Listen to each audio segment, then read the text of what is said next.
Over there. I see it now. All right, I'm gonna share the video. Go ahead.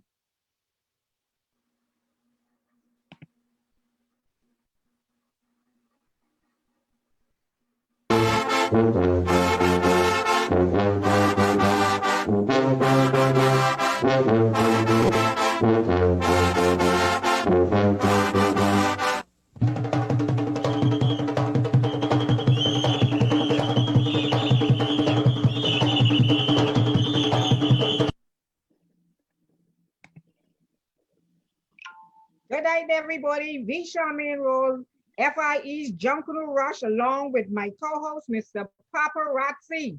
Welcome to FIE's Junkanoo Rush. Good night, Papa. Feel it in your belly, folks. Tonight is all about a conversation, Papa. We talking to these judges.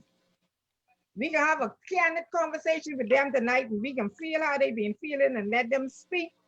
Even though we can have to put a muscle on some of their mouth here and they know who I'm talking about. But anyway, welcome to FIE's Junkanoo Rush, powered by Alive, folks. If you're joining us, go ahead and share the video. This is V. Charmaine Roll, FIE's Junkanoo Rush. And we do have a new segment that we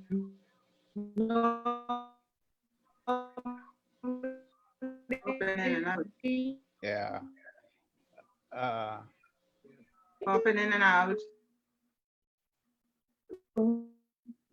Yeah, there's a new segment and it's called Legends of Junkanoo, and we're going to be speaking about 3 individuals in Junkanoo today. Until Charmaine comes back, why don't you? We started a few weeks ago and we've been getting a ready.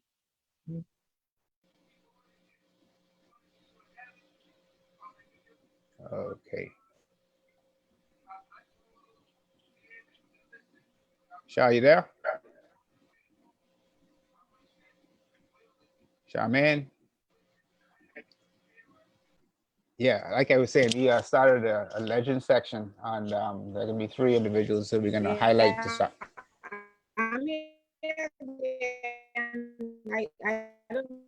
I think Charmaine is having some technical difficulties.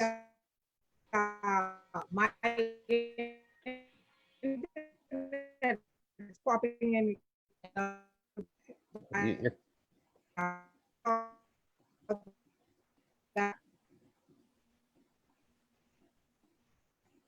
Okay. While we're waiting for Charmaine to come back. She keep coming back every time we try to talk. You might as well just let you finish. Yeah, okay. We're gonna allow you guys to introduce yourself, starting with Kelvin. Just let everybody know exactly who you are and your association with Junkanoo. Yeah, my Wi-Fi is jumping in.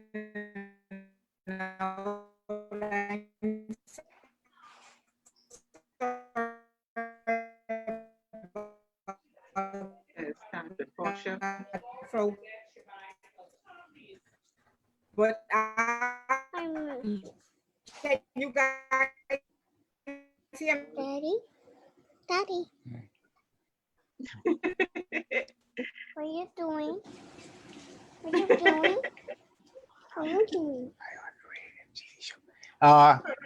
Okay, folks, I don't know if you can hear me. You can hear me now.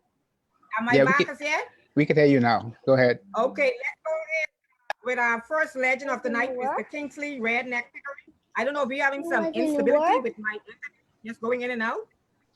We're gonna go ahead with our first legend of the night, powered by Bahamas Welding and Fire, Mr. Kingsley Redneck Pickering.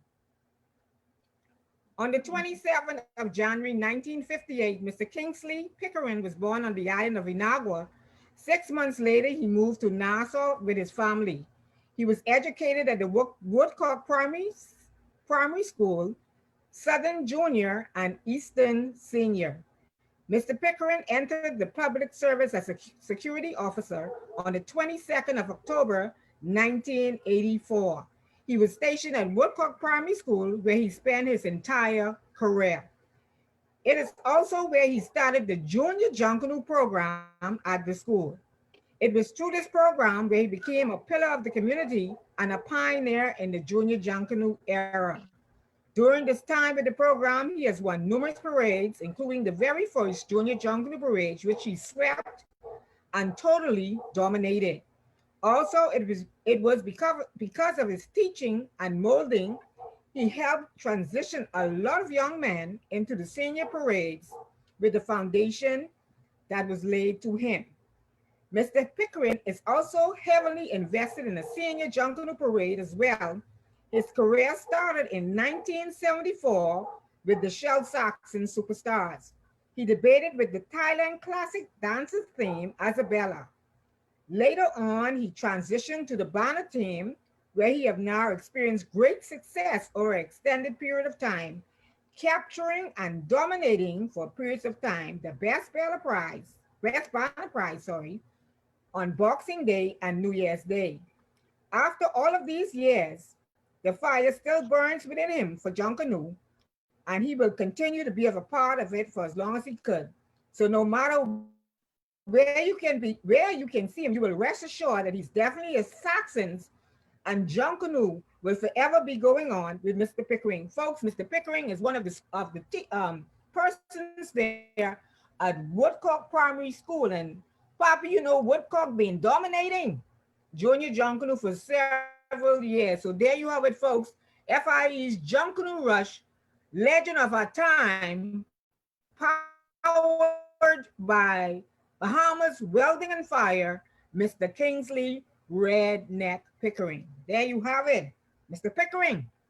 Anybody who been around Junior Junkanoo know that Mr. Pickering loved Woodcock Primary School, and of course, that is where he is now and still settled. So, folks, now we're on to our conversation of the night. We have here with us a few uh, former judges, I should say, and some of them are, I think, currently still judging. So we're gonna ask you to go ahead and introduce yourself with the ladies.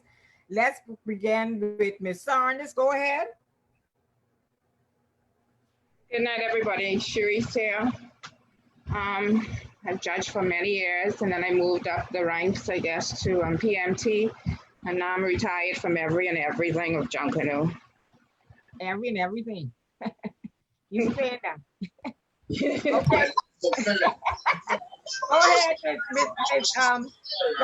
Miss Bullard. The concept of the teachers and for them to understand what they're doing. I really don't think for me.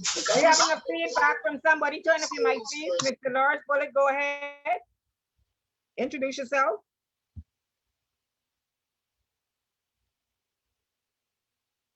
Does she have her mic off also? Yep. Rosemary, go ahead and introduce yourself for us, please. Good evening, everybody. I'm Rosemary Munnings, retired as a judge, but never to be retired from Junkanoo. Well, we know that. Okay, go ahead, Shauna. Shauna Johnson. Okay, what about Ms. Smith? Hi, good evening. Go ahead. Hi, Charmaine. Good Go evening, ahead, everyone. First, please. Introducing myself, Shauna Johnson Roker. I judged for many years, and I'm now retired, but still loving Junkanoo. Okay, go ahead. Patrice Smith, go ahead, Miss Patrice. Good afternoon. My name is Patrice Smith. I have been in Junkanoo for many years. Started out with Scrap Gang, Valley Boys, then Roots, and transitioned to judging. I no longer judge. Well, I have for the past year, I should say. But I am still involved in Junkanoo from the school level, as well as I always will be a part of Junkanoo. Okay, that's all of the ladies. All right, so let's start with the men. We're gonna leave our Calvin for last. Go ahead, Peter.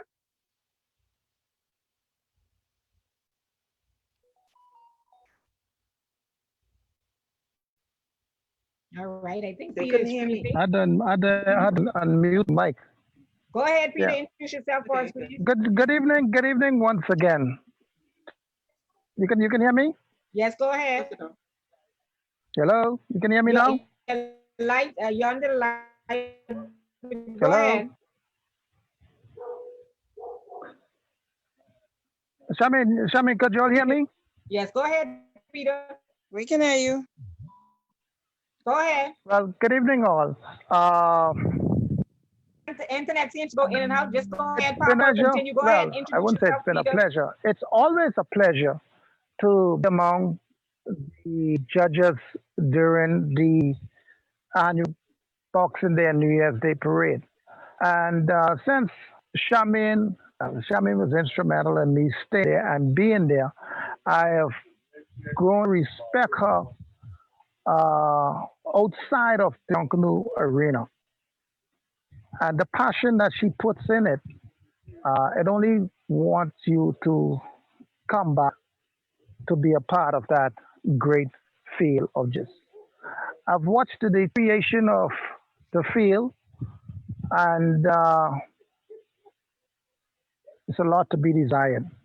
I love it. Just the energy alone would keep you coming back there to be a part of the judging pool. Can't wait for Shamin them now to come back and take over and get to the level. All right. Thank you, Peter. Working with Okay. persons like Calvin and Floyd, what you know, they view inspiration to one car. Peter, But we ain't ready to go there this is yet. We where ain't ready to go there the yet. We can let you pool of introduce yourself youngsters. first. All right. That's Next, it. we have Peter. We have Mr. Lamarson. Go ahead. Introduce yourself, please.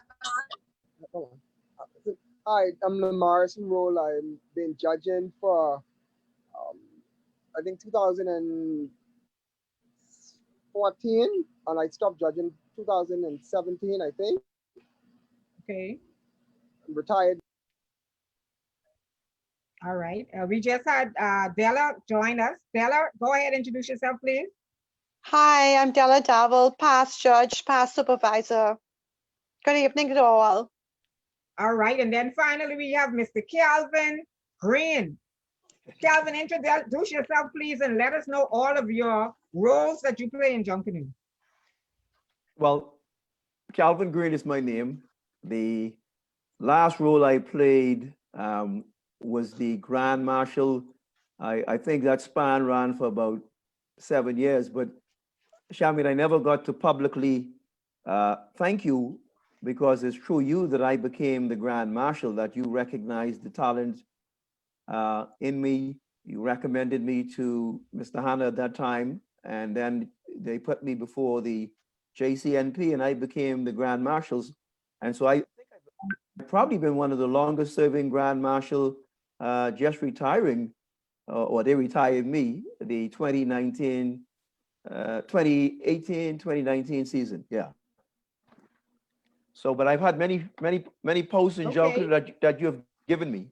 Yeah. And thank you so much for that. Now, at this, we've had introductions of everybody. At this time, we just like to send our condolences to one of the past judges, Mr. Philip Sands, Yvonne Bartolese, Esquire. Philip was a very notorious. He had so many different personalities. He was a person of joy. He was a person that could get on your nerve, but it was only one Philip, and you just had to love him for who he was. And so at this time, we send condolences to his family, because plenty of our Junkanoo classes would not be what they were if not for his character, his time in making it joyful, and some of the many things that, you know, he did to help us along the way. So at this time, we'd like to just extend condolences to Philip Smith's family, and we are not sure when he's going to be buried. She might have a memorial for him, but a lot of persons went and tried to see him today and sign the book. Okay, folks, so now we're gonna go now to, we're gonna talk some Junkanoo talk now. And I getting a lot of questions. Persons asking already, why is the judges hiding their face if they're retired? So that's the first question I get from people who watching. So everybody that know who the judges is, and the judges been being in the papers a million times, eh? So if they don't know who you guys are now, so they're asking why are so many judges not showing their faces. So if you want to, you could go ahead and show your face. That's on you, because the person asked if this a radio show or this a Zoom. Papa, that's the first question I get. I can imagine the questions you've been getting. All right. So everybody you want, you could just show yourself. Yeah, hey, you then judge who cares. You then pass that. We on a different level. But let's speak to some of the things. Let's give us some of your experience in judging, and let's speak to what Junkanoo is now at present, and some of the changes as judges that you would like to see happening. Papa, don't forget, if I see him to come in and out, you got to pick it up, because my internet tonight is I don't know if we having problems with the exchange. I'm all the way west in Coral Harbor, so sometimes my internet is in and out.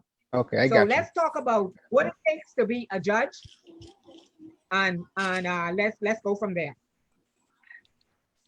Who want to start with that?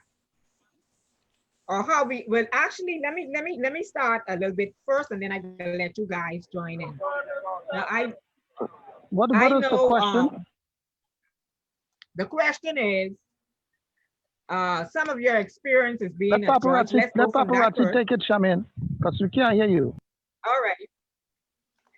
Go ahead, Papa. The question Charmaine was asking is how you got started in Junkanoo. I think that's what it was, Charmaine? Yes. Okay. And being a judge.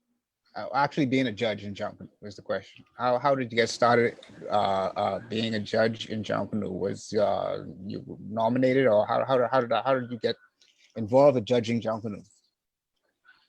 Well, let me take this one first. My uncle is a rush with the accent, and I always did like Junkanoo, but I never had no specific group. And okay, Peter, when you the light is just showing directly over you, so you get casting a shadow. Yeah, turn around, Peter. Let me see you better. There you go. That's much better. Good. That's much better. Yeah. My uncle introduced me to the judging.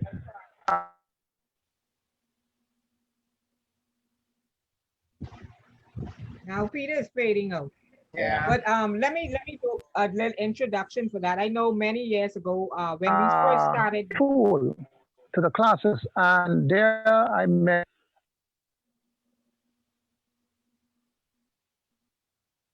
Go on again. Go ahead, Charmaine. Okay, so with the Junkanoo Judges system a few years ago, well, when I actually started in the Junkanoo Judges system, I think it was 2000. The year was 2000 was the year I started judging Junkanoo. Actually, I used to I just fill out a form, and I went there, and I wanted to see what was the difference of being on the parade than versus being in the parade. We're getting a feedback from somebody's mic.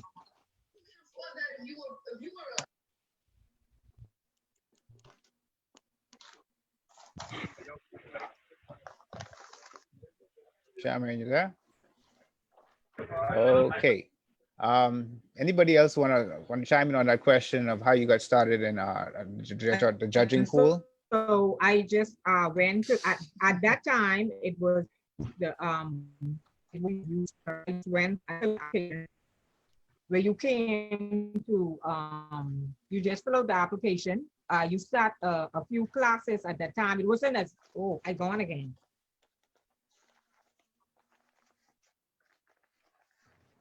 Yeah. Okay. Can I finish? I was cut off. Go ahead. We can hear you now. Go ahead. Okay.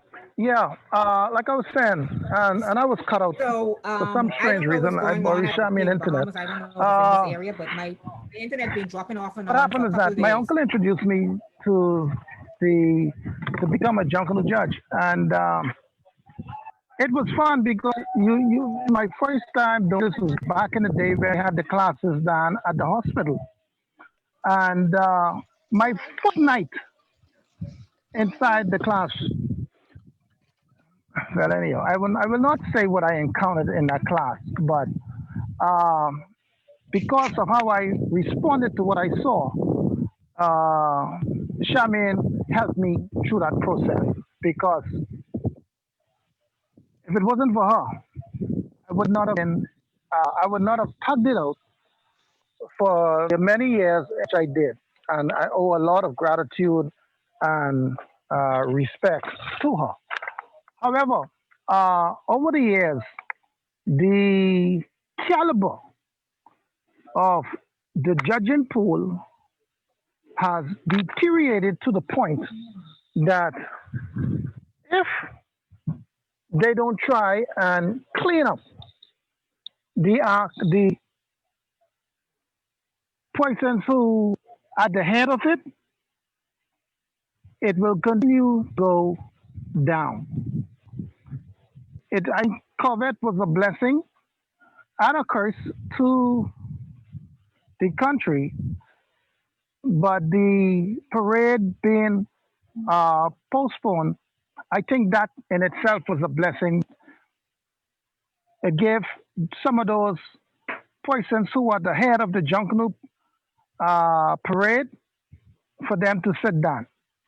And that as we go forward, we'll bring in a new set of judges, a new set of leaders, and we can take the parade to a different level where not only fair play is there, but the chance of uh, anyone trying to give another group an upper hand will be basically eliminated. So I want to thank Charmaine publicly for allowing me to be a protege of hers. And it'd be remiss of me not to give Mr. Calvin Green the respect that he deserves as Grand Marshal. I learned a lot, Mr. Green. Calvin, I thank you.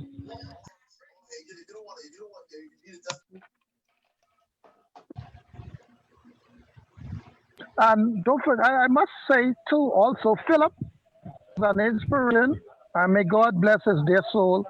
And we always joke about one Conky Joe friend who was always there, and we love her so much. Della, we love you, Della. I love you And too. even when, oh goodness, what the fella name who died when Misha and Sharice and Della went to the funeral, it was like a part of us Wrong working away. forum. Wrong forum. And even now with Philip is gone, it's like he one still there. No matter who go, we still that bone. And I love my uncle friend. I love Stella. Love you, baby. I love you too. Okay, so let's speak to the Junkanoo itself. In terms of judging Junkanoo, how do you guys feel about the system and how it is done now? Charmaine, from when I started judging, and like I said, I've been through judging, supervisor, PMT, and I can tell you all, it's left, when I started with the PMT, it's left a bad taste in my mouth for Junkanoo. In my opinion, the judges aren't prepared like how they used to be prepared when we went. When we went, and I did it, you put us through the ropes. And when I say through the ropes, from the first class to our last class, we knew what a step down was. We knew what a off the shoulder Off the shoulder was, right? Bay Street prepared to know what music was. When we judge choreograph, you always told us choreograph cannot be judged by just standing in front of them watching them. You had to get down on your knees. You had to go from the back to the front. When we judged music, it was like we had to walk through them in order to feel it because somewhere in that music, somebody's off. And the only way you're gonna find out if they're off is you walking through that and you actually listening to that. Nowadays, these judges, anyhow, I digress. In my opinion, Junkanoo judging has really deteriorated. Like Cherie said, Charmaine, you took us through the ropes. So we were prepared for anything we got. We never knew what we would be judging, but we were prepared. Now I think for what I've seen in the recent parade, I think it's just fun to them. You know, and I think it came from the Junkanooers. I'm not going to blame the judges. I'm going to blame the Junkanooers because when we were judges, we were not respected by the Junkanooers. You know, they wrote rules.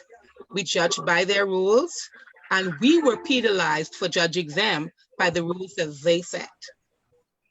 You know, the standard has dropped, and I think if we want to get it to back to where it is, where it was, we need to be serious.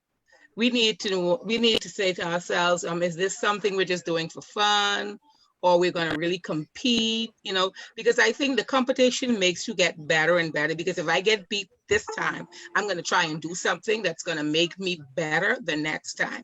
But at the level they're at now, everybody just bam. That's all they want to do. They just want to rush. But I blame the Junkanooers because the Junkanooers, all they want to do is win, win, win. With whatever they get. They can bring trash to Bay Street and they expect trash to win. You know, you got to up your game. And nobody's upping their game. I don't know why, but I think, Charmaine, you need to get back in there because it ain't happening. It ain't gonna happen until the Junkanooers get serious and really, really, really abide by the rules that they set. Nothing's gonna ever happen anymore. That's just let me ask you this quick question to all of you. Anybody could answer this for me. Are there too many rules in Junkanoo? Are we making something that used to be fun too complicated? It's just a question because I mean every year it seemed like to be more rules, more sections. Pardon me? They set the rules every year. They have a meeting where they set rules. So if you set some rules and you don't abide by the rules, then you need to get rid of the rules. Don't you think so? And I agree. Fun, for fun. But like Rose say, we go out there and we were always taught to take our synopsis and to take our rules with us to Bay Street. And when I judge you based on my rules. You understand me? And I ain't gonna lie. When we were judging, there was an A and a B category, and if you didn't judge A, you judge B, and I probably judge A once in my whole time judging, and I never judge A. Oh, I always judged A. They never put me in A. No, I judged the A group, but I did penalty, and I found that when I judged, like the Junkanooers didn't respect the judges, and probably because I was 5 foot flat and going through the music section, they used to be hitting me with their costumes and stuff like that, but I'll be weaving and bobbing, making sure I do my job. And I think that how can I explain it? They need to understand that we go through back when I was with Charmaine, we went through a thorough program. And at the end of that, we would do an exam. And if you were serious about judging, you would stick through that program and do the exam and then look forward to the parade. I don't know how it is now, but back then, that's what we went through. And so more or less, I figured that we should have been more respected as judges. That's my 5 cents. Junkanoo set the rules, but they just wanted it to be a freebie parade. That's what they do. Because when you know, everybody should know what an off the shoulder is. But when you come in a cloth costume and you got an off the shoulder number and you judge because you're not judged because you're not an off the shoulder and you get mad, there's something wrong with that. There's something wrong with that. And I think Well, I think I was you know what I Charmaine. think? You know, I was one of the, I don't know what kind of judge to call me. Because I know. you know. Well, you But made a I mean, it's statement in my one blood. time. Uh-huh. Well, it's I in my blood. remember- So I remember, Rose, you made a Go statement ahead. one time. You said, I had some orthodox ways of doing the Junkanoo Unorthodox classes. ways, yes. Unorthodox ways of doing the Mhm. Junkanoo classes, but it worked. Now let me tell you all what my whole thing was when I used to do the judge, and I don't have any intention of going back. So let me just put a nail in that coffin. I will consult if I need to be consulted, but I don't have the passion for that end of it anymore because Me I neither. realize that's like being a dead horse. But from my perspective in judging Junkanoo, I always started from, if the parade ends January 1, I started January 2. So what I did is where I worked and because I came in contact with so many different people from so many different fields, I always ask them, the question is, come and give something back for your country. Do something back for your country. Serve as being a judge, serve to make a difference in your country. And you'll always use Junkanoo as a method for that, for the person I would be talking to, and I would let them know, listen, it's not going to be boring. It's not going to be dull because you're going to learn so much things that you've never learned before. We made it fun. We made it fun where we know you have to work all day. You're coming from your job, you get off 6 o'clock. Sometimes I used to leave my home at 7 to get to work from 8. From 8, I get off 5:30. By 6 o'clock, I to the place to set up, waiting for everybody to come in. And then I am the last one to leave at 9:30, 10 o'clock in the night. So I used to do that for approximately September to December for almost 10 to 15 years. I just basically did that. And so one of the things that I enjoyed so much about it, I got to meet people from so many different walks of life. It never, if you were a doctor, it doesn't matter. If you were a garbage collector, it didn't matter. If you were a teacher, it didn't matter. You know, all essential workers, I should call it like this time, were essential to Junkanoo. It didn't matter what you did. Once you came out there to represent and to uplift your culture, to help it move forward. I always say the judge's decision made a lot of difference in making the culture move forward because there's no use of you going out there to say use the A, B, C, or D. You belong to this group, belong to that group. And that's one of the things which is to frustrate me too, because everybody in Nassau connected to everybody or somebody in a Junkanoo group. I feel like if you have that passion in you to make the culture move forward, you would know that if somebody sounds terrible, how could you give them 10 if they only sound like a 2 or a 5? And my most what I learned from doing those classes too, people that became like an outlet for people, like I say, to to get away from their family, to learn something different. It was excitement. We had a lot of excitement about it. We used to teach you how to, we used to do role playing. We used to have performance classes, and we have the Junkanooers come in to teach some of the persons, the prospective judges at that time, to learn how to judge. But what we did is we ran simulations.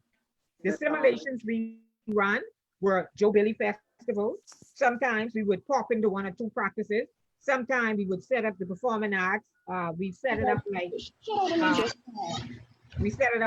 like Bay Street. We did that to most of the places. The only place I think we didn't do that was at the noises because we didn't have the space. But we tried to let the person feel what a Junkanoo is feeling. So we allowed the judges to place costume, to make costumes, so they could know that the person that they are judging, what they felt like. We allowed the judges to feel the music. We would set up simulations where you would have like a group to feel the music, to see what is going through. So, back then, we made it a family affair, to... We actually grew closer. Yeah, we became one. We actually became one. And so it was there that we tried to make it more like a family. And so that was the whole purpose of it, to set a family environment away from your family, because you were taking so much time to be away from your family, you created another family. And my pet peeve was that everybody was supposed to know everybody's name. Every person on the side of you, remember I used to tell everybody that, listen, get to know the person on the side of you. Live Get to train know for Junkanoo Rush, everybody, because I Trinity didn't want Road. nobody not to know anybody. I wanted everybody to know I don't want everybody. to. So when you sign in, Papa, you came in and you signed that book, and I looked down, I could have put your name to your face. So I know by your handwriting who you were. So when those scores start coming back in, if you made a mistake or something happened, they didn't have to tell me your judge number. I could have looked at your handwriting and say, well, this Rosemary, or this Cherie, or this Peter, or this Philip, or somebody else. You understand? So it was a joy for me to enjoy what I do, and because I had the passion for it, I used to let people know. Listen, we used to call ourselves the guardians of Junkanoo. All Junkanoos are guardians, but the Junkanoo judges are the major guardians because they determine whether the parade would move forward or whether the parade would move backwards. Depends on their And you decision. guys, and you guys also validate new things in Junkanoo too, because Yes, if you you validate those allow things, right? you allow a new something new to come in, and everybody else sees it, they copy it for the next season. That Of becomes a course, part of Junkanoo. But let right. me ask you guys this one question: how does it feel when the groups go over your photographs and they pick and they say, "Well, this one associated with that one." How does that feel, and how does that even work? Oh, I waited for this one. I waited for this one. Repeat your Oh, question, Papa. I had a problem with vetting. You're talking The about vetting. vetting Oh, process. That's my the stuff, man. vetting. Okay. Like Charmaine said, we are away from our families. We go, some of us leave at home. I was teaching, so I had to be at the school for 8. I leave school, and you know what? I never had any intention of being no judge. You know, I was around my mommy with that every other day, because we had one car, and she had to pick me up, or I had to pick her up. I ended up in the classes. But you Right. know what? When a person has to go through all of that, all those nights, those long nights, simulations, everything, and at the end of it, they get vet and they ain't do, and you get vet and you don't get a package, you don't judge. It's unfair. It is unfair, and that is something they need to change. Well, They well, need to change that. Rosemary, one of the things that, and I loved about Mr. Hannah as being my chairman at that time, and I was his deputy. Mr. Hannah was more of he was a policeman, so he was more of a force. And me, I was a junkanoo. So the two of us combined together, we created a great team because certain things that he couldn't see, I could have shown him. Certain things I couldn't see from his end of being strict. You understand? So it was a hand in, hand come, hand go situation. And so, when it comes to vetting and all those different things like that, he made it mandatory. Even if you were vetted, we were not going to throw you out. We were going to find something for you to do because we know we were not going to waste your time. So Shami, can I make a we always made sure contribution that now? you have. Go ahead, Karen. One of the contributions I like to make here, as far as I see for the overall continuance of Junkanoo, the problem in my two things, I think, number one, there is a lack of trust among all the groups, and as it relates to the groups for the judging team, for the parade management team. And so when you have a lack of trust in the system, the way Junkanoo is, everybody is watching you, everybody is scrutinizing you, you cannot get anything accomplished like that. That from me being in their system for as long as I have and watching what goes on, there's a trust level. And then the second part of that is that the execution. We sit around the table, we meet with all the different ministries, with the police, with this entity, with that entity, and then on the day of execution, nothing gets done. And we've been going through that for, I don't know, must be 70. I've been through that about, I must have been there with 10, about right after you, Charmaine, like you came there with Brendan folks and all that. And those are my two biggest issues. I see the lack of trust, that they don't trust anybody from the parade management team that they put in there, from themselves, among themselves, from the judging, from whatever part of it has, there's no trust. And when you have that, there's a problem. That's my observation. Yeah, but Calvin, Mm. we see the thing about it is, right? Remember, the JCNP and the NJC are two different entities. So the JCNP is New Providence based. The NJC deals strictly with Junior Junkanoo and the Family Islands. I think the No, but JCNP was created, I think, Shami, in what I talking about is trust in the system. I ain't worrying about all that stuff with you. I talking Right. about trust in the system as it relates to the JCNP, dealing with the parade management team, the problem you have what the judges are saying right now. All of that has to do with trust. Why do you think that is, Calvin? I mean, right. Yes, yeah. why do we have that disconnect between the persons who This trust, because who you know what form the the problem rules is? and the person who enforce the rules? Right. Tribalism. Well, you see, what it is, Papa, is that everybody wants to win. Everybody can't win. And so they are always looking for an edge to see how they can outsmart each other. For example, as the Grand Marshal, you're looking for people, and they know what the rules say. Every group should be ready. Every group on that time, the only thing that happens on that time is the first group. After maybe the second group. After that, we have continuous So, challenges. okay, hold on, Calvin. The first A group or the first B group? Well, most of the time is A group, is the A group. So okay. Yeah, so they're pretty much ready at that first bell. But after that, as the rule states, everybody should be ready. Everybody, some problem they've got, they tell you all kind of nonsense, and this goes. And so I was only as good as they made me. And when that system fall down, which is what happened with me the last year, and it's all because everybody's playing a game of trust and about what's going on, and they know, they know. You tell them where to put the stuff, where they should be, and again, nothing happens. They don't want it to happen. Well, like I say, I think it's all about the tribalism. I think it's not all about the culture no more. It's about who wants to win for that bragging right. But we on the international stage now, Papa, and that's why I just tell a lot of persons that we invite on the show, even the groups, when they come with that, okay, trash talking is good. But then we have to get beyond that now to try and make Junkanoo a revenue to put money in our pocket now. We have to surpass that part of tribalism. We have to work together as one, and international persons have to see us working together as one to support us. Because if we're fighting amongst ourselves, they ain't the one invest no money in us. But Charmaine, you be fighting over bragging rights. Let's just think about that for a second. Not even money. You fighting over bragging rights. Oh, I be you. I give up. Yeah.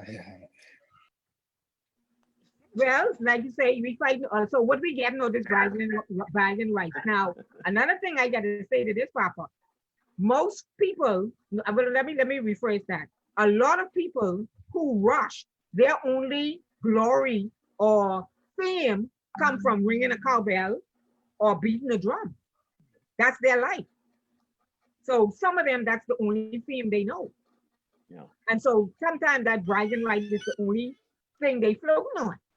But here's the thing, Charmaine, if they are, like you say, when they are a perfectionist or they are professional, let's say a cowbeller or a drummer, there has to be some mechanism in place for not even the Bahamian government, for the Bahamian people to realize everywhere around the world makes money off their culture. Yes. Except us. Why is that? Why is that? Because it's not managed properly. I figure they're making money off of the bleachers. Bleachers. But that doesn't trickle. That doesn't even The trickle down to the the groups. owner of the bleachers is making money off the That's bleachers. I don't right. think anybody else is making money off the bleachers. I can be honest with you. That's the only person making money off the bleachers. The government should have invested in the bleachers. Yeah, but then the government don't really fund the JCNP. They only do the seed money and some of the prize money. But then the JCNP is still not independent of the government.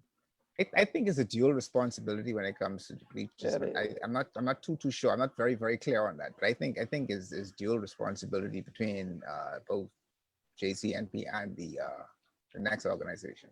Mm-hmm. But I'm not very sure on that. So. Yeah, I'm not I think it's a dual responsibility. They have a contract between the two to say who is responsible for what or what. You understand? But if you think about it, how long has Junkanoo been going on? And if the government had invested in the bleachers, that would be going back to the people, and it would also help with the Junkanoo, with actually progressing the Junkanoo culture. Mhm. So I don't see why the government didn't, invest in bleachers so that they can get the money, the revenue can come back to the people. Good point. Good point. So we're gonna I cut right think here because now, there's a Papa. person. We're gonna move to our next legend. I come to look at it now. Before I'm sure. we go forward, Come we're again gonna now. move to our next section. Deluge, can you mute your mic, please, Papa? You ready for this? We're gonna go to legend section, powered by Bahamas Welding and Fire. We have our second legend of the night. We have a lady, her name is Portia Raming. Let's wait for our producer, Portia Raming.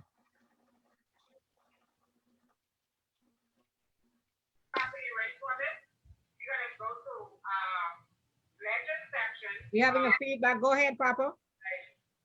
Bahamas Welding and Fire. We have our second legend of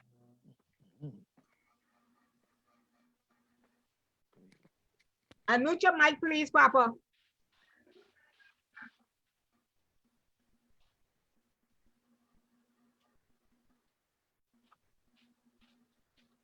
That's better? Go ahead. I'm sorry about that. Just give me a second. Let me just pull that back up again. Okay, Portia Raming was born on November 29, 1963, to Charles and Pendleton Taylor. She is a 1981 graduate of C.C. Sweeting Senior High School. In 1994, Portia married Dennis Muff Raming, a Junkanoo, himself and a designer of the 2D and 3D cowbell in 1990, which pioneered a new sound for Bella line in Junkanoo. This union bloomed two beautiful children, Dakira and DeCarlo, and one beautiful granddaughter, Kamaya. She is presently employed at the Malia Hotel as a senior accounts receivable coordinator. Portia's history in Junkanoo started in 1988 when she and her family started rushing in Scrap Gang, better known as the Fun Groups today. After participating in the Fun Group, her daughter, Dakira, who was at the age of 4 at that time, took one look at what she thought was the prettiest group on the parade and said, I want to be in that group. She was referring to the Valley Boys Junkanoo group. This gesture prompted Portia to join the Valley Boys organization in 1996. She participated as a Bella alongside her brothers Trevor Taylor Boy and Charles Santa Taylor, who were drummers at that time, and sparked her interest and love for the sweet Junkanoo music. Her dedication and love for her group is evident as she never missed a parade since joining the organization. She is a former member of the Valley Boys Social Club or Social Committee. Portia's passion for Junkanoo is driven by her unique culture and melodious hypnotic rhythms, which incorporates the goatskin drums, cowbells, whistles, and horns. The first competition on Bay and the ultimate goal of being declared winners kept me coming back for 24 consecutive parades. Her most memorable parade was the Great Roman Empire of 2003 and from China to the Bahamas in 2013.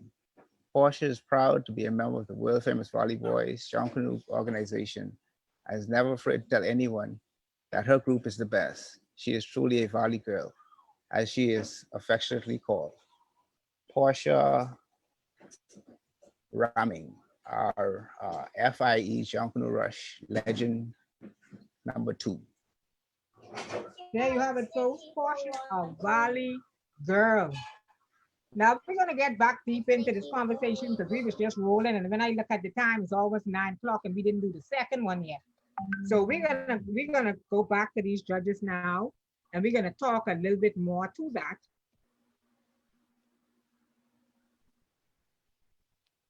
Okay, let's continue the conversation of judging. Now, Calvin, Hey. one of the things that I know as a grand marshal that you always have, you have problems with time. I know that came underneath you with the judges with the timing. Right. Let's speak a little bit to that. Well, you mean in terms of running the clock? Yes. Well, I never, I don't think I had that much trouble with, because the way I ran the clock, I didn't have enough clock sometimes in terms of, but the way we ran the clocks and getting it down from the A group to the B group, we did not experience much problem in that area with timing. I think it has changed over the years now. I think because I know the timing one time used to come into the judges, and then it was changed, I think, to the task force. Well, they may Correct? have changed it, but they may have changed it maybe after me, but during the time that I was there, all the timing came with me as the Right. Grand Marshal. That's what I'm saying. So before you, Yeah. around the time I was there, right, before I left, one of the things that came under the judges was the timing, the eligibility, the count, and all of that. And one of the things that the judges, I bring that up because one of the things that we had to transfer a lot of things over to the task force, because a lot of the Junkanooers at some point tried to become physical with the persons that were responsible for timing, for penalty, like Shauna said, and with so eligibility. And so over the years, it has changed, whereas the judges' first names and stuff have been put on. Okay, a few persons say they have to leave. That's okay, you can go ahead. And so it has changed tremendously over the years because, you know, we didn't want any physical harm coming to any persons who took it upon themselves to pay, to give, you know, their time to their country in terms of serving as a judge. It became so bad, whereas, you know, they were just known by numbers. And then after a while, it began to change, whereas the person's picture and name and stuff was put in the paper. And so, you know, a change came about that. Let's speak to that, guys. The judges, how you feel about that? Rose?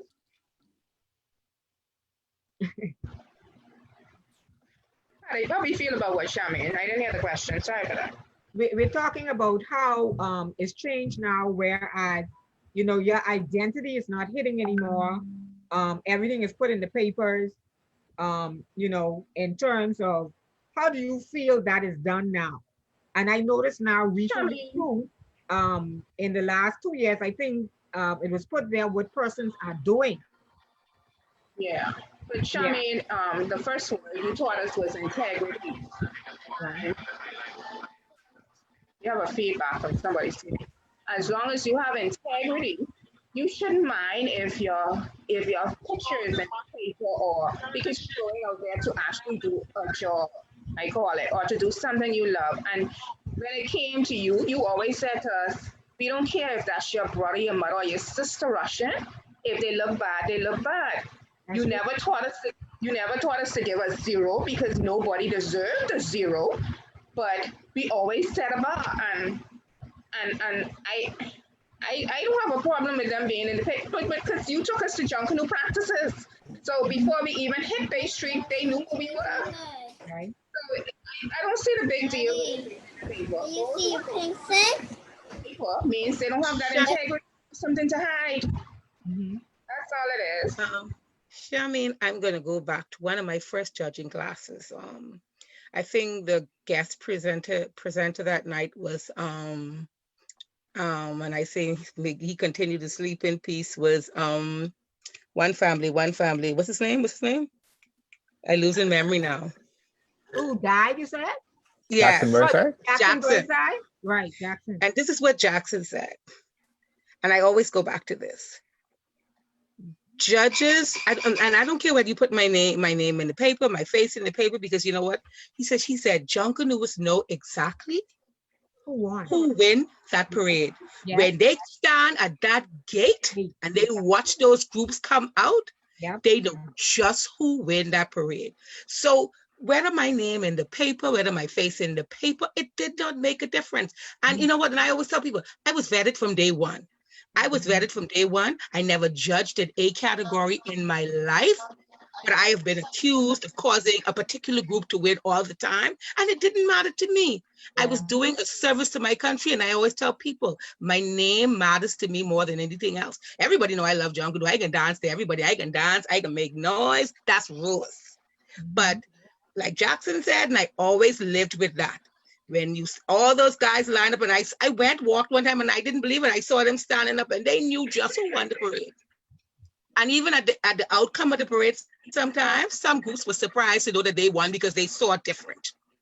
So it doesn't matter to me whether my name is in the paper, my face is in the paper, and whatever. I'm going to judge what I see by what I was taught. Well, see, that was our major thing. That was the major thing we always said. Judge what you see. Judge what you know, you learn, and judge what you see. Not who's your favorite. You were taught the information that was given to you. You had persons come from every different groups to come together. And that's one of the things, Anishka from One Family, we had some issues with when we had the paragraph section, they had a little, like a little mix up here. They were, on the show. And one of the things that she talked about is that, a booklet should be made to teach the judges. Let all of them come together, present a booklet. The booklet should have the pattern of how to teach any person that is coming in how to do certain sections. And what used to make me and frustrate me is they say only a musician could judge music. Only a musician could do this, or a musician could do that. That is bewildered me, because I saw some professional persons that they had came in, did the classes, and I checked the paper, and they give the people 100 out the gate. So who you can give to the next group when they come? So I don't think it has to do with your musicianship for you to be able to once you learn the information that is given to you. And one of the things that we taught in those classes too, that you were able to, the judges were so well trained under me, and I'm proud to say that, when we had short nights, remember that, Cherie? We had one or two persons who could do two different areas. That's how trained they was, Papa. They could do one or two different areas in A division. They could do one or two. They could have been doing music, and they could have been doing lead, and they don't miss a beat. And I talk about when the score cards come to go in, and we had those persons so well trained, even they failed the exam. Some of them didn't mind collecting those scorecards to get in there. They were proud because they know they were doing a service to make sure their role actually was more important than the person who was writing it on the paper. Because that person who write on the paper, that important. But the score got to get in for it to be the call, right? So those persons who were actually toting that in there, their role was very much important as the same as the person who was writing the paper. Because without it getting in, you would never score. Yeah. Let me ask you guys this. You keep saying guys, sorry, but let me ask you, beautiful ladies and gentlemen, this question. I'm sure there's been times when you have judged the parade and you had a score call and it's totally contrary to what you might have thought it supposed to be? Has that ever happened, or does that Oh, gee. just? Yeah, man. Yeah, because Numerous times, numerous. And your reaction to? Go ahead. some mornings you on Bay Street and you know, as a judge, you say to yourself, okay, ain't no way this group can come in the top three. But unfortunately, I'm only one judge. And unfortunately, it doesn't happen that way, paparazzi. We get some mornings you get some shockers. Honestly, you get some shockers. And I can't say where it's coming from, but some mornings some shockers for true. Some mornings some groups won and you were like, really? But hey, Rose could attest to that. Oh yes, the shocks are very bad till the group members are in awe themselves. They wonder, well, how we win that parade? How that happened? But Let me then tell you again, they blame the judges. They saw the Oh, yeah. judges cheat. But Well, hey, you know that's where the blame is going to go. my scorecard leaves my hand and it goes to a certain place. And hey, after that, I don't know what happens to it.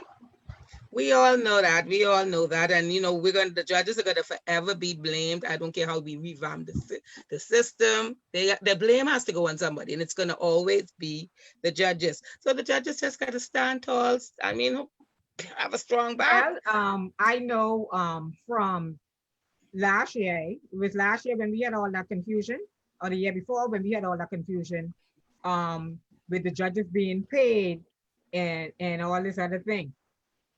That Papa, that hit me 2 blows side each one in my head, and I was on the system for like almost 4 or 5 years, and I be trying to figure out how these people get to these people to pay them. Now, Sharice them know I had a nickname. It's the IBW. I used to tell you straight and plain. Rose, don't laugh. You know what the IBW was? The IBW was either you pick the itch, you pick the bitch, or you pick the rich or the me. It's the itch, the bitch, and the witch. You got to pick. They was my alter egos. So one of them had to come out, and Rose them could tell you, in those classes, one of them used to come out. Because I remember specifically, and I never forget this, Papa. Let me tell you this experience I had. We used to go, and we used to take them on Bay Street to run the zone so everybody know where they're supposed to be. So that morning when we come and we give you, okay, well, Papa, you on Shirley Street North or Shirley Street South, or Papa, you in the first, you on Charlotte Street, this and that. We had the dry run, so we used to make sure everybody know where they supposed to be. Now, that night of the parade, now we running low. We only got so much persons there.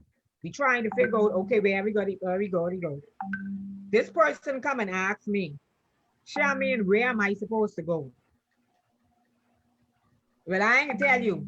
The bitch come out. Because I even didn't know when I didn't route him out and I don't curse. But my thing is this, and I tell them, I used to say, you have to know where you designated to be.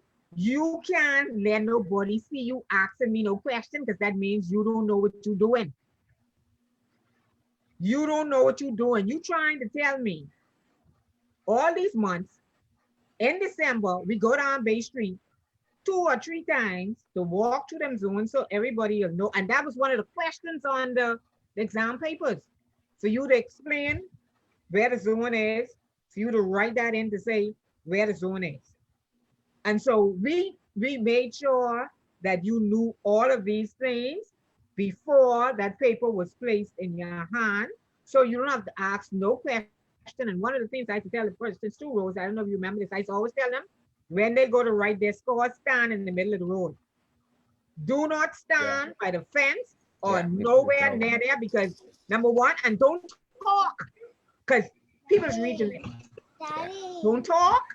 You stand in the middle of the road and you say what you got to say. If you talking to the person, you look down on the ground and you talk. You don't, because people is read your lips. And Sharice could attest to that.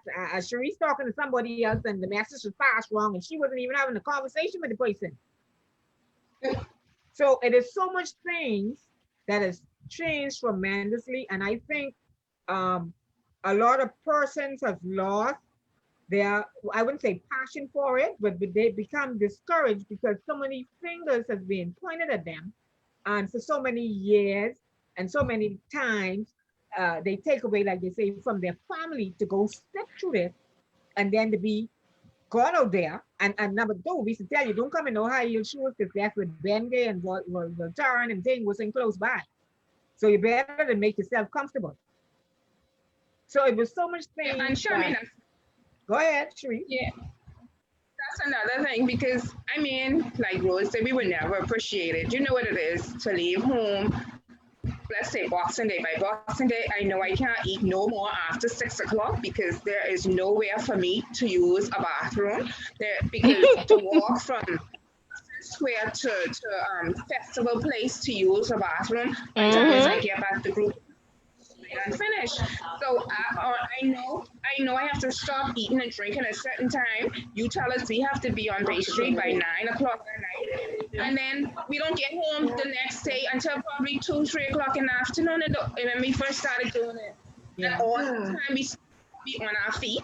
They just started putting chairs out there for judges to sit down on.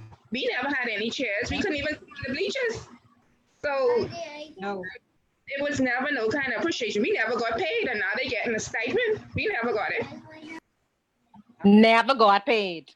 Never. Never got Y'all, paid. y'all think we need to send a bill in now? Yes. Well, the only thing you used to get was a ticket, and you remember we had A ticket, and you used to get one ticket.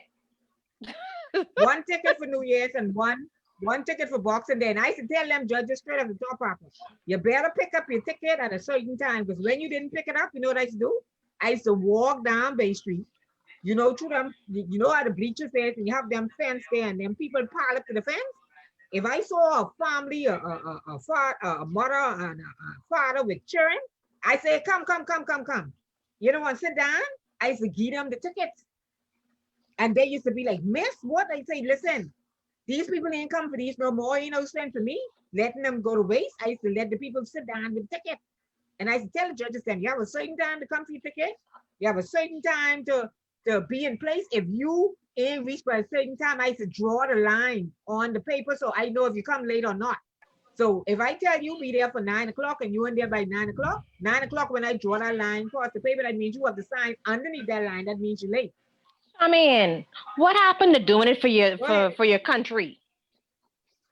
I'm just wondering how come they're now being paid? I thought it was like a civic duty, a civic duty. Civil duty, yeah. So how come they're now being paid? I can't answer that question. I said, how come? Because all those years of judging Junkanoo, I was never paid. We were not the elite. I used to get one ticket. Yes, and the good thing about it is, Shauna, you had a passion for it. You did a service to your country. That's what it was supposed to be. You performed to the top because you wasn't expecting nothing. Exactly. You wasn't expecting nothing. That you went out there to make on a your difference. feet. People licking you with costume. You doing it because that's supposed to be something that you enjoy and that's your culture. How come now all of a sudden they being paid? I'm mad. No, but guess what? You could never replace your experience, the persons you have met, with money. And trust me, for years to come, you can tell your children about your life experience, about the role that you played in making a difference. That's something you can't pay for. True. That's something you can't pay for. But I still let me ask you guys this question. How do you feel? You ready? You have the right to be. But how do you guys feel now the way Junkanoo is forward? How do you guys feel the way Junkanoo is moving now in terms of moving forward? Seeing that Bahamas Junkanoo Carnival is now on the scene. How do you guys feel about that?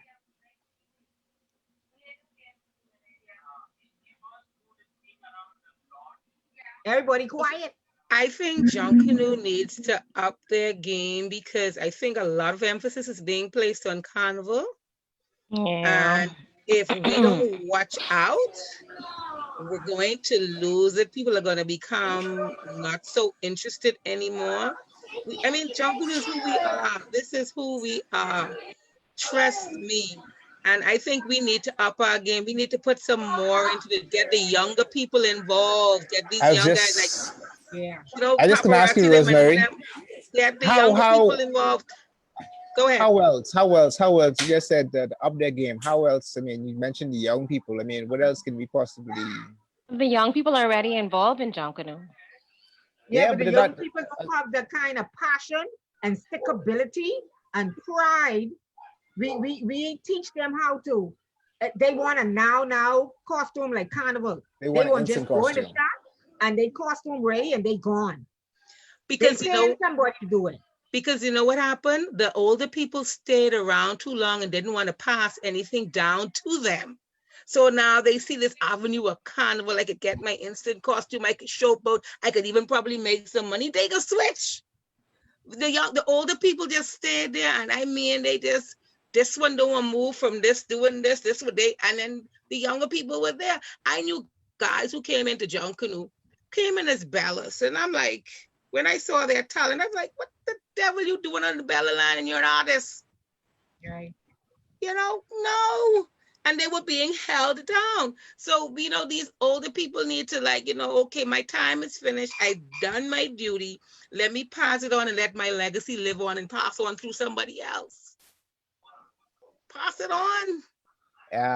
Let me just throw this little tidbit in there for you guys. I'm not sure if you realize over the years the evolution from crepe paper to other materials. Your thoughts on that? Because I mean, we had a discussion the other day where people basically don't paste no more. That was with the architects of junk. They were saying that the difficulty for them is they create these costumes and then someone just come and just put those other materials instead of crepe paper. Your thoughts as judges or past or former judges? Well, I could tell you one thing. I teach preschool, and I incorporate Junkanoo in all of my lessons, And we were doing something one year with one of my schools, and the little boy told me, "No, I don't like that one. I like the cloth one, where it have the little dizzly thing." So I had to be doing cloth skirts and cloth stuff for them. They don't like crepe paper. They don't like nothing that glues the hand, or whatever. They prefer, and I tell them the glue on the glue gun is worse than the glue, the Elmer's glue that you use to put on the. I can't give you no glue, but they don't want the crepe paper. And I think it's because too, they're seeing it in their homes. They're seeing what their parents are doing, their uncles and their aunties. But I want to piggyback and go straight off to something. Junior Junkanoo. The costumes I see in Junior Junkanoo, if these persons would allow the children to do, listen here, when I was at 1-on-1, I was actually a 2x2, a subsidiary of 1-on-1. Our children paste their own jeans. I showed them what to do. And I said, just how you throw that on there, that's how you're going to be. You know, we don't teach our children, but we want our children. I've seen little girls with big off the shoulder costumes that breaking these children's backs down. It's the way we do it. That's the problem I have, the way we do things. Crepe paper, and I always remember John Antonio said the best costume is a costume that's not tricked at all. Yes, it is. That's the best Junkanoo costume. But like you say, everything evolves. It's evolving. Yeah, we got the cloth skirts. We got the. I love beauty. I love color. I love beauty. I think, Rose, the more Just remember my great people. time you put into something, the more appreciation you have for it. That's true. That's true. I feel the more, just like you have a child and you just give them a car, they go there and they mash it up. But if you have a child and that child has to work for that car, okay, they have to go to the bank, stand on the, they got to find a job. Then they go, when they get the money, they go to the bank, stand in line, wait till it's your turn to go there to make the payment. Just saying, I'm just saying stages now. And so when you have to work and you put your time and energy into something, you're going to appreciate it. Appreciate it more.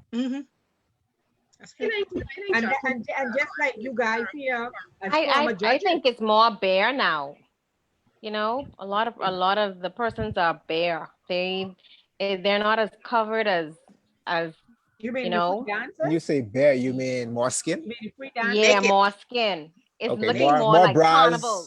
bras and less Yeah, Oh, covering. it looks more like carnival, but our tradition isn't bare, in my opinion.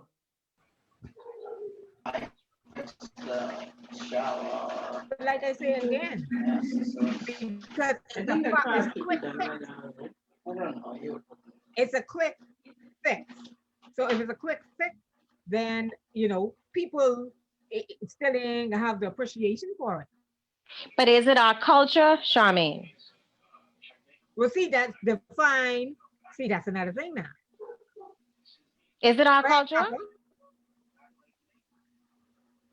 It's I was just gonna say it's really this goes back to judging once again because the judges validate whether something continues or it doesn't. Because all you have to do is give a group 6 in a bra, and you wouldn't see no more bras in Junkanoo. Yeah. I mean, No, but remember when it now first happened, and not now. oh, I don't know when it first, when you first, but okay, remember when the volleyball bought styrofoam hands, that was not in the rules.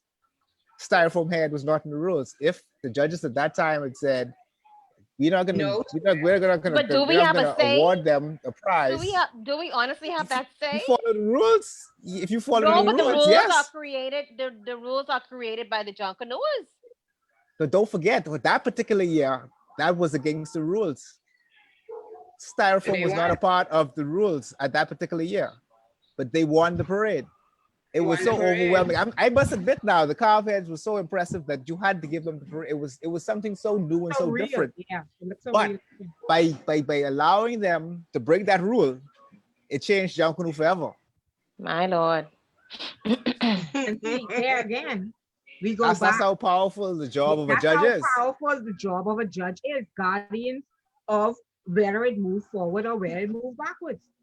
But see, there again, we still not going to have any guardians or persons to move this thing forward or backward if we continue on the same path that we're going down, because people don't want to be lambasted like how they are and dragged like how they are because they're getting beat by the same system that give them the rules for what they are supposed to be doing. And don't forget now that the number one thing that everybody can jump up and say now is Junkanoo has to evolve. You need to have new things. So we added new things. We have the kunkalakas now. We have the symbols now. These things wasn't in Junkanoo 10 years ago. The scrapers was barely around 10 years ago, but that's just the evolution of it. So it's a thin line when you talk about preserving what is culturally ours and then moving it forward. It's almost like it's you can't do both. Do you agree or disagree, Charmaine? Yeah, that's true. Valerie said her mic is going in and out, but she says she thinks Junior Junkanoo is an excellent spin-off for the Senior Junkanoo. Make it a part of the core curriculum, practical and theory. And that's another thing. That's another thing. In the school system, it's not a part of the curriculum. I think Junior Junkanoo now is done January the 29th. They move it now because they said it's causing too much confusion with the exams and causing the children not to be focused for when the end of year exams were. So they moved it. It is good, but like Rose say, the children need to be facing their stuff. The children need to be facing. And what I found about the last Junior Junkanoo parade when they did move it, I mean, they did a wonderful marketing job. The billboards is all over town, it was all over the newspaper, and persons were still saying they didn't know Junior Junkanoo got moved to the end of January. Not only that, it was done on a Thursday. It was done on a Thursday. But it normally was done on a Thursday, isn't it? No. Previous years it was on a weekend. No, it's like closer to the weekend where you don't have to go to back. But don't forget now, if it was on a Thursday in the Christmas season, it'll be completely different from a Thursday in the end of January. Because people would be in a different frame of mind and a different mood, different mindset at that time. You know, people that started to wind down for the holiday by the time Junior Junkanoo come around, like what, 2 weeks, week and a half before Christmas? Yeah, well, Junior Junkanoo normally be 2 weeks before the Senior Junkanoo. You know, but I must commend Kishlane and Doc on their excellent turnaround time for the results for the junior Junkanoo. Now, if big parade gets left like that, then we would have all these issues. How do you guys feel about the system where you punch your scores in and like the number system, you get the results right away? Yeah, I was wondering about that too. If you punch in that system in that those scores in, what the scores taking long, then they switch in there back and forth. That's worse than when we had the scores. Because when we scored on paper, at least by 6 o'clock that evening, you could assemble wherever and hear those scores, even though they weren't official, and then they still became official somewhere down the line. But I don't know where they went wrong. I mean, it's a trial and error, but they need to really look at that. They need to look at it So because the you know, last parade was done on tablets, you're saying? oh Lord, that was a disaster, Charmaine. It was a disaster. I wasn't there, but I mean, just hearing it, it was a disaster because it was a back and forth thing. And then when you have that back and forth thing, people lose. I mean, you lose people within that because they want the first thing, you know, Bahamians could say, oh, they cheat. Oh, they cheating again. You know, that's the first thing we can jump on. But I mean, that system, if they weren't ready to use that system, they shouldn't have. I don't think they should Well, have the used system, that. remember now, years ago when I was there, when you guys had the tablets, which we did not use, we agreed at 11:15 that we would not use these tablets. It was made an agreement. It end out there that you guys are not using it. Why you made it? Tablets could do us. Why? Because the person that was responsible for the programming of the tablets, it was not completed.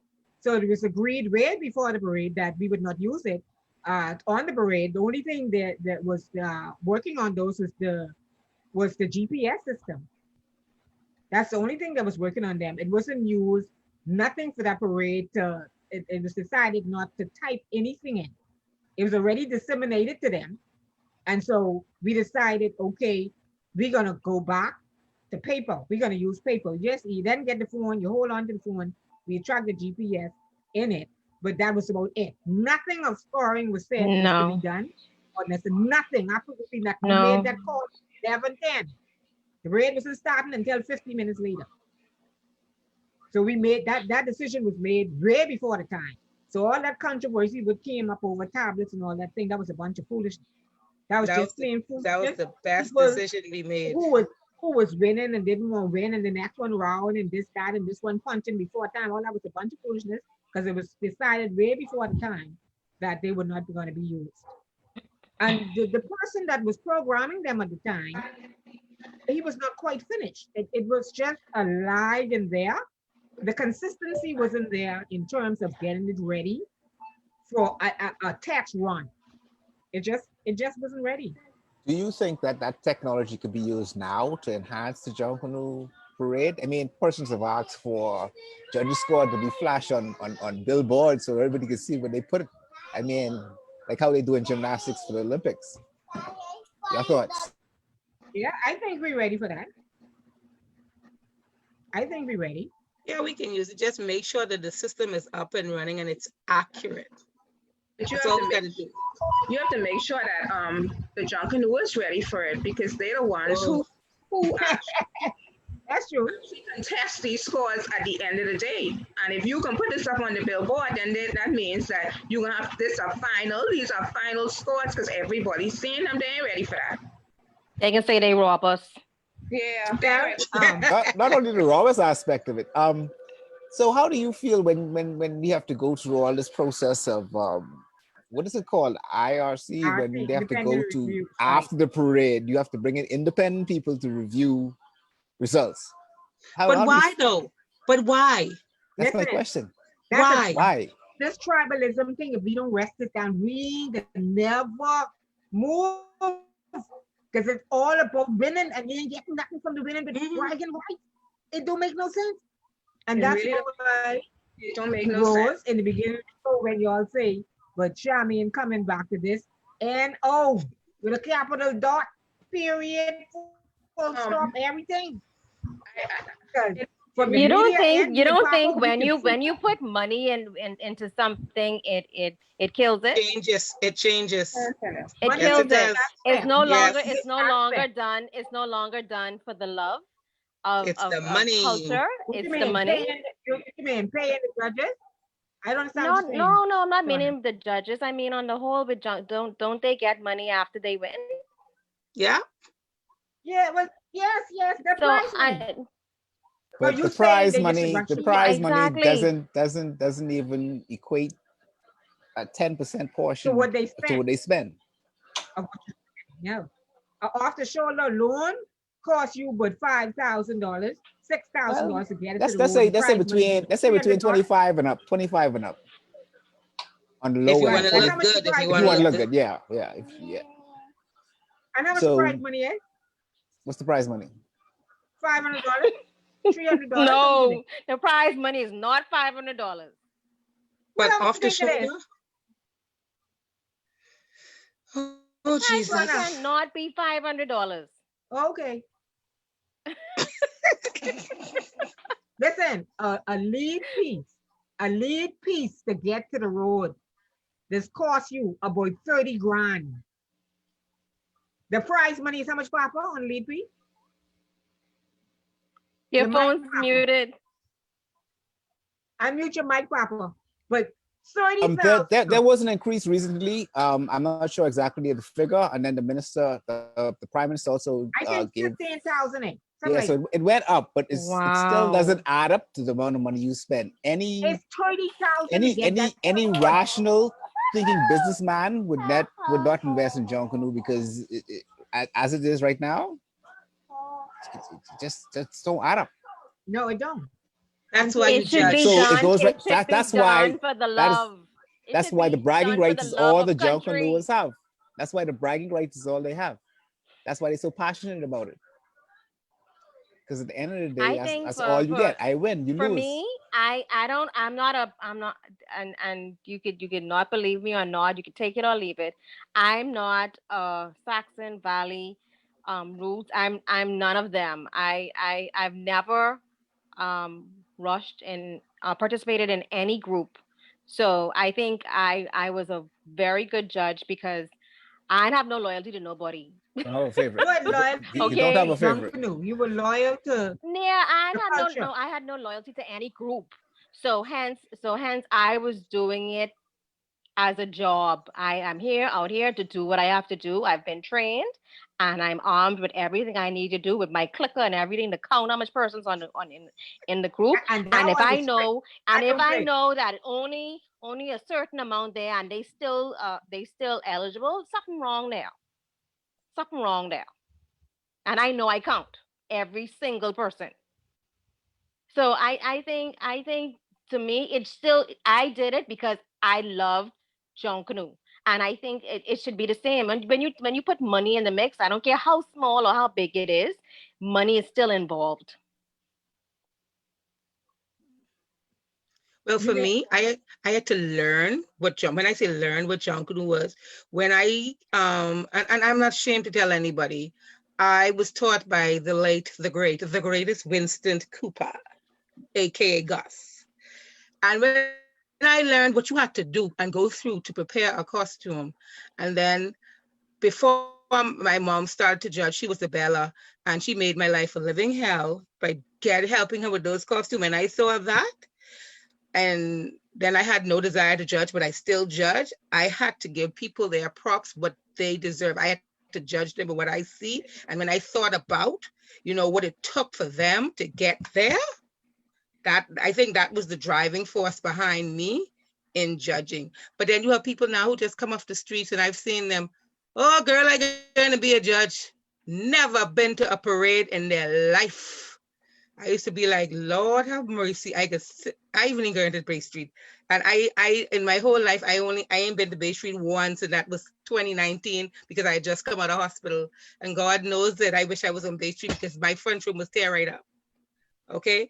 But I mean, we gotta have the respect for this culture, man. They respect it. And Shauna, I applaud you because like you say, you had no alliance to any group, and like Darren used to say everybody had a group. And we used to try to convince him that everybody did not have a group. No, and I still But don't. he was convinced that, oh, everybody had a group, so we used to leave him. But you know what, Rose, it doesn't matter if everybody have a group. Because everybody have family. Everybody have family. I am the prime example of that. I have a family member in every single group. That's what I'm saying. I always tell them, if a group's supposed to win, if my pa is the leader of a group, you ain't think he group was supposed to win if they say Charmaine all been cheating and telling the judges what to write and all this. Thank you. You ain't think he group was supposed to then win? You I understand? used to tell you, you get beat this morning. If you get beat, you get beat. Listen, and I used to The Junkanooers know when they lose. Yeah, they know. The same thing They you do. say, Rose. They do. They know. They do. Because when I went to the parade this year, when we were in the bleachers, they were saying, "Boy, they take that." You know, they actually come and take a look and see how the other groups are, and they be like, "Boy, they win this." And they be shocked when they don't find even out know they who's won. listening. Right. A prime example of Junkanoo's knowing who win the parade. Go to the results. The group that has the most members to the results is the group who know they win. And 90% of the time, they didn't know they win. Yeah, well, that too. But then 90% of the time, yeah, that's true. That's true. They didn't know they win. You forget I forget the sip has come out early. I forget. Sorry. I forget the results. The results is being released before the released. Yes. Wow, 2-3 o'clock is get a little call. So with it. Papa, that is one of the problems right there. Because who be making that call? We had who be making that call? We had that tally room on lock. When you in there, you in there. No phone. If you come out, you can't come back. No phone. You couldn't come back. No phone. No phone. I used to put your phone in a plastic bag, put your name on it, tag it in. If you say you're going outside, you carry your phone, you could go outside and say bye.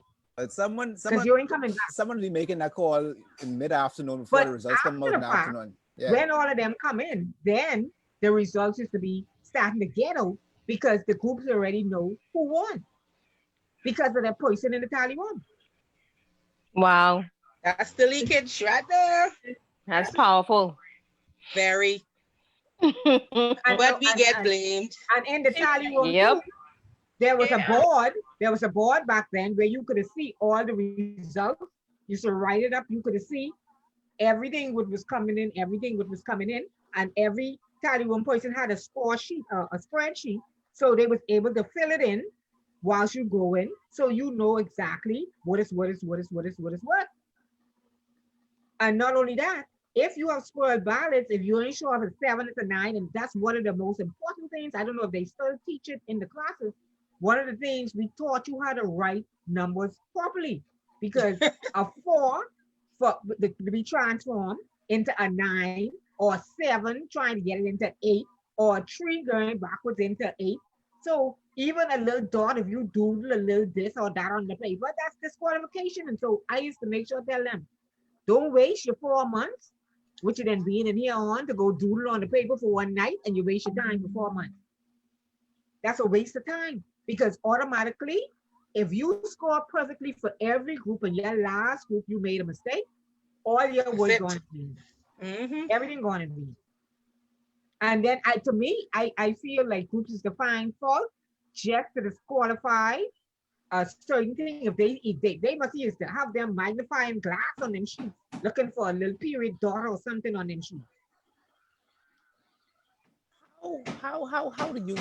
I have judged a few off parades, and for me, after the first 2-3 groups, it becomes monotonous and it feels like you've seen the same group over and over and over and over again. How do you maintain that sharpness all night? Because it's be a long parade. Man, your love for Junkanoo, Papa. What? So I was trying to bring them jokes. Yep. You don't spend 4 months for nothing. Jokes. You need that sugar rush, Papa, out on the street, and long hours. You keep your little candy and your little Snickers and whatever else in your pocket.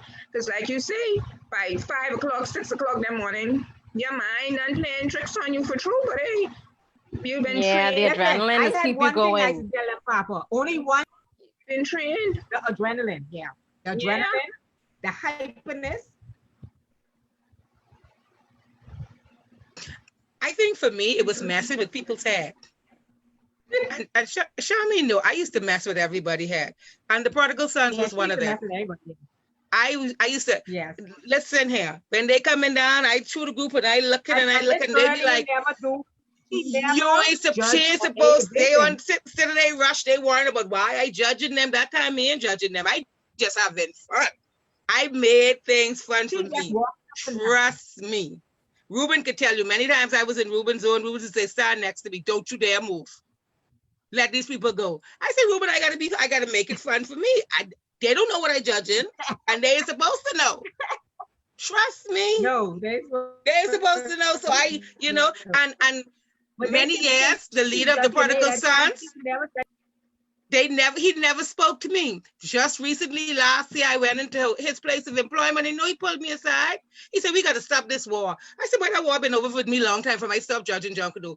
I said, I used to just get on their skin, and when you showed me that gave me more just to get underneath your skin. Now we the best of friends. We the best of friends. Yeah, because I had fun. I wouldn't trade it for nothing. Rose, you talking sense, because you had some group leaders. They know they done been in the vetting room and they know they done vet you.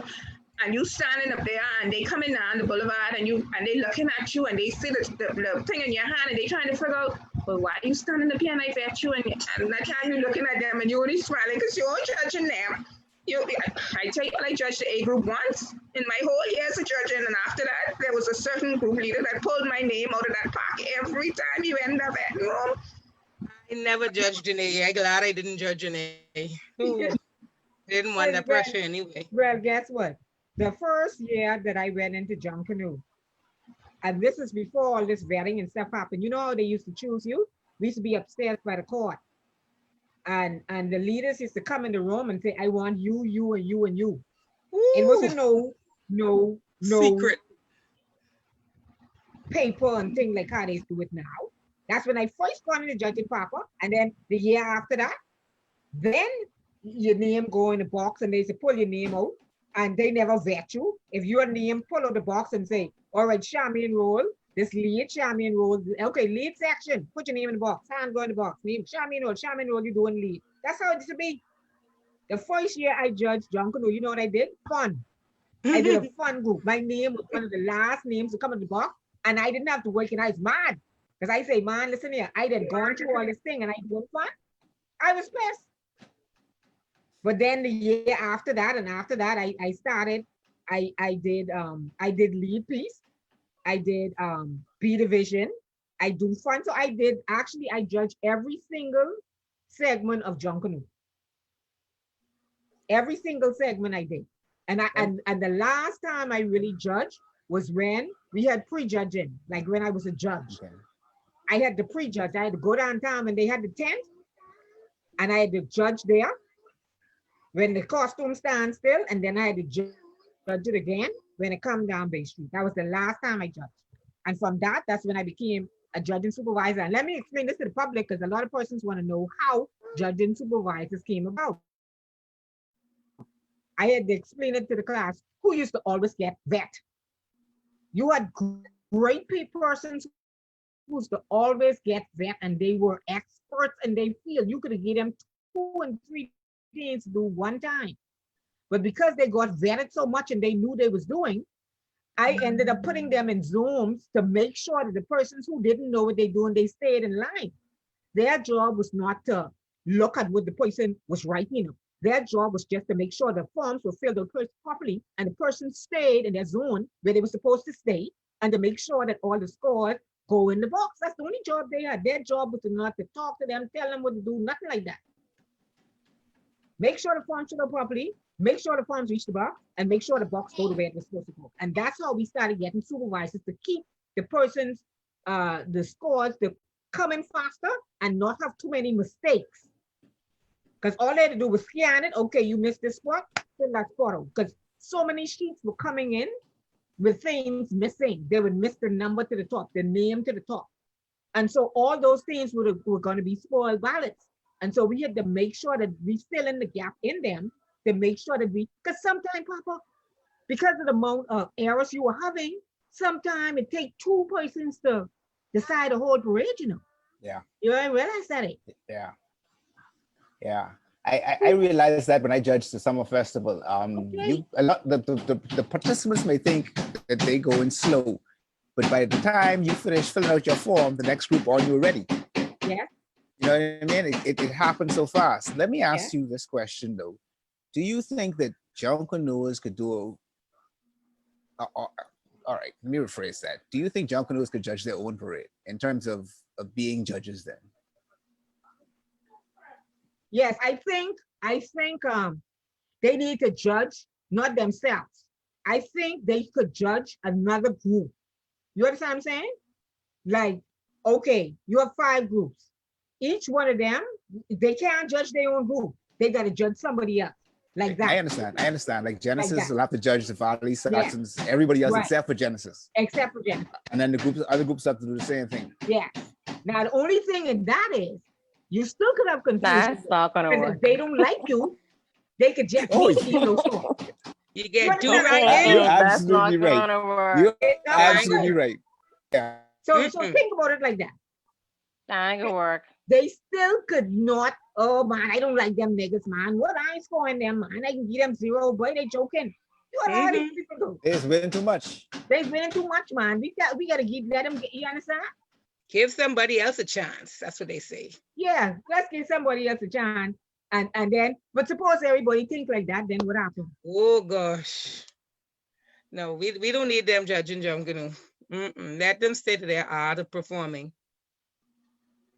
Well, They just gotta learn to trust that they gotta put trust in the judges. We trust when we send our children to school, we trust our teachers to do the right thing and to keep our children safe. When you have to trust people. And especially people are taking their time and going through a process. You have to trust the people. If you don't trust them, who do you trust? If you don't trust your own, who are you going to trust? They also have to trust the process too. I mean, I think it's an educational point too, because I think a lot of persons in Junkanoo don't know exactly, number one, the rules of Junkanoo. No. And 2, the whole process of how Junkanoo is really run. Because if you don't know how your organization or something you're a part of run, you'll always have conspiracy theories thinking, oh, they tried to do us, or they against us, or like back in the day, the number one line used to be Silbert. Silbert used to get blamed for everything. My gosh. Son, if it rained, Silbert fault. And that's how it was. I mean, for the number of Junkanoos, you know they what I used to blame realized for everything. that's what a leader have to carry when you're a leader. A heavy weight. And that's a heavy crown to tote. I told that for many years. Agreed, but the man shouldn't be responsible for the rain, though. No, he can't. But I can tell you, many things that judges, I told them over and over and over again that they did not do. I had to take the brunt of the burden for it. And so you have to know how to wear them 2 hats. If you don't know how to wear them 2 hats, it'll drive you crazy, because everybody, I know one time, a particular group was going to be disqualified. And Mr. Hanna and I told Mr. Hanna, okay, I would go to the gate and I would let them know, meet him, stand on the side and made the decision what he was going to do. So I said, I would call it to the gate to say what the decision was going to be. When I walked down to the gate and I started talking to one of the leaders of the group, I can't tell you in 2 minutes where 100 persons surrounded me and was reading my lips. So I had to call the leader closer and tell him, look at the ground, whilst I was talking to him to tell him what we was going to let him do. But, everybody, the talk was, Charmaine is tell the judges what to write on the paper. Charmaine is tell the judges everything what to do. Charmaine picking which group to win. That time I put pen to paper in 15 years. But because I had the title at that time, that's what it was. I think we just need to trust each other. They need to trust people, and I think they need to move that disqualification too. Trust people to do what? They have to trust the judges to do the job that they are mandated them to do. They just have to trust them. And the funny thing is, they know who the judges are because they get to see everyone's photo. They get to choose whoever is going, who they do not wish to have on to judge. And so they point blank know who all is there. So I don't see what the issue is. That's the whole point of vetting.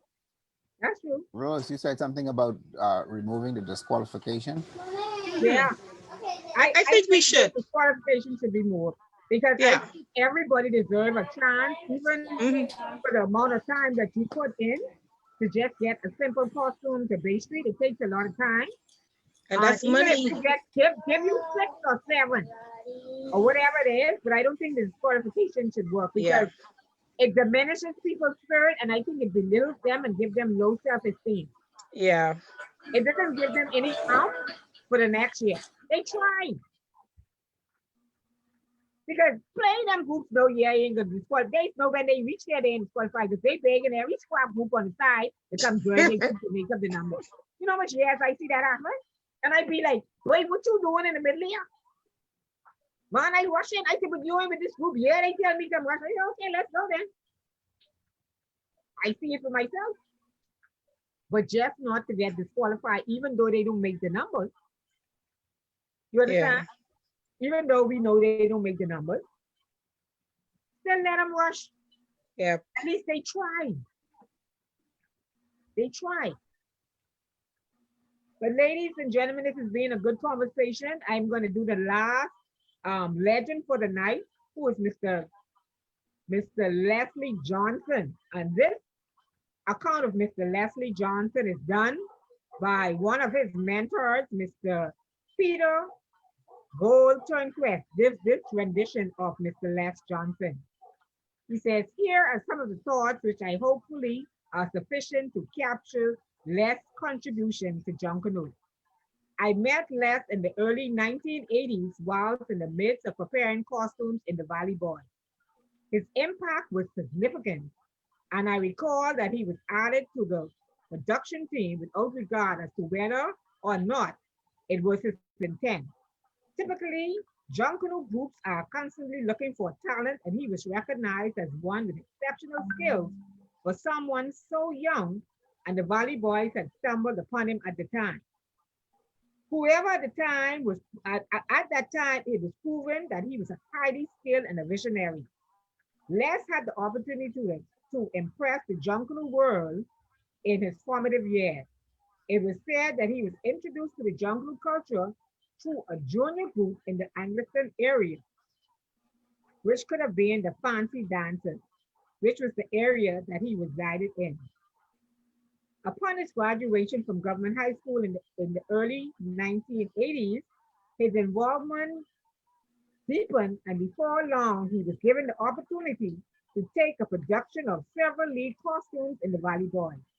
This is where his talent manifested. In the success achieved by the group and also by his costumes that he performed in. From that point on, he was looked upon as someone who could one day be the leader in the Junkanoo world. Les defected to another group named Premier Dancers, but returned to the Valley Boys in 1986. His following began to grow, and he had learned the art of constructing costumes using new materials as same frames and aluminum rods, in period incarnation.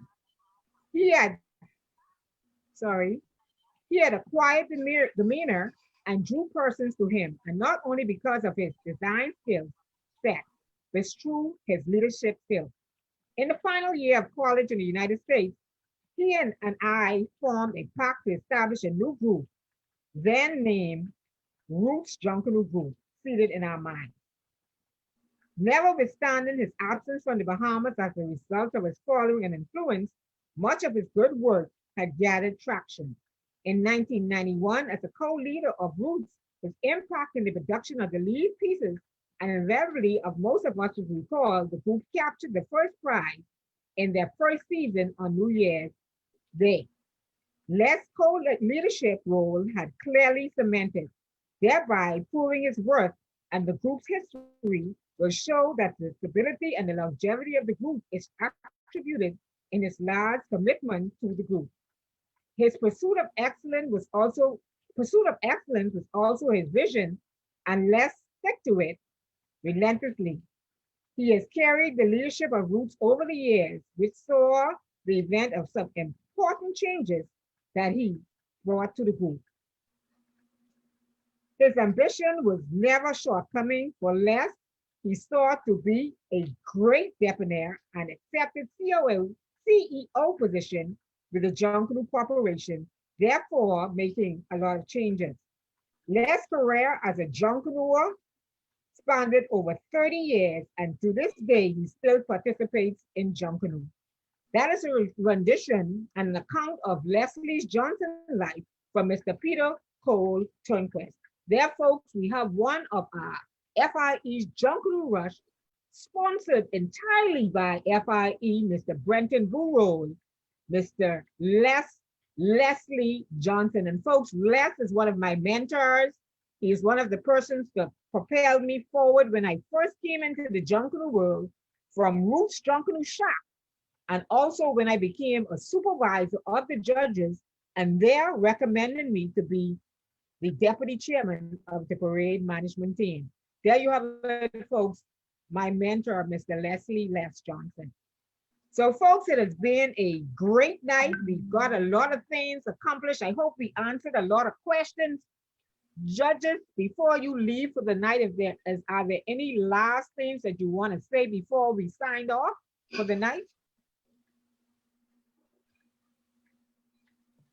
Let me say it's been a pleasure. Any last thing you want to say, Rose? Yeah, it's been a pleasure to be on tonight, to see old faces, new faces, and to share. And I hope going forward that this not be our last time in sharing, because, you know, we are responsible for propelling Junkanoo forward also. So I want to say I had fun tonight. It was really informative, and I'm happy that we were able to share. So, you know, let's propel Junkanoo and share Junkanoo with the world. All right, Cherise? Good night again. It's been a pleasure. Thanks, Shami, for inviting me. Like I said, like same thing Rose say, let's just try and move it forward. Okay. Shauna, are you still there? Hi, yes, I'm still here. Shar, thank you so much for inviting me on the call. I had a really nice time. Guys, it was nice seeing you guys again. And good talk, honestly, good talk. And I hope that words that we've put forth would bring some fruition to the years to come in Junkanoo. And I hope we have another talk like this again. Okay. Good night, everybody. Okay, don't sign up yet, Shauna. I don't know if Valerie's mic was not working properly, but I had extended the invitation. We have a chat group that called We Are Junkanoo, and it's comprised of over 30 to 40 old judges. We just share a lot of information and become informative and to check on one another. So I was happy to put the invite in the box and ask whoever accepted the persons that you see came here tonight. But it was a joy again to speak to all of you and to let you voice your opinion, because you remember back in the day, I used to say, nobody talking to nobody. Right, Rose? I used to say, ain't no judge talking, because I don't want them drag you. Let them drag me. Don't let them drag yours. So again, folks, you know, on behalf of FIE's Junkanoo Rush, powered by Alive, and our Legend section, powered by Bahamas Welding and Fire, my co-host, Mr. Junkanoo Paparazzi himself, and of course, my producer, Ms. Brighton Rose. We thank all of you. And like we said, FIE's Junkanoo Rush, feel it in your belly. In your belly. Good night, everybody. Everybody be safe, and please adhere to what the Prime Minister is saying. Even though we're opening up, please wear your mask, sanitize your hands, stay social distancing, and keep yourself safe. We don't want these numbers going out. Even though he opened back up, it ain't for us to break off like a chain dog and run out there and catch that thing. So everybody be safe. Good night, everybody. Good night. Good night.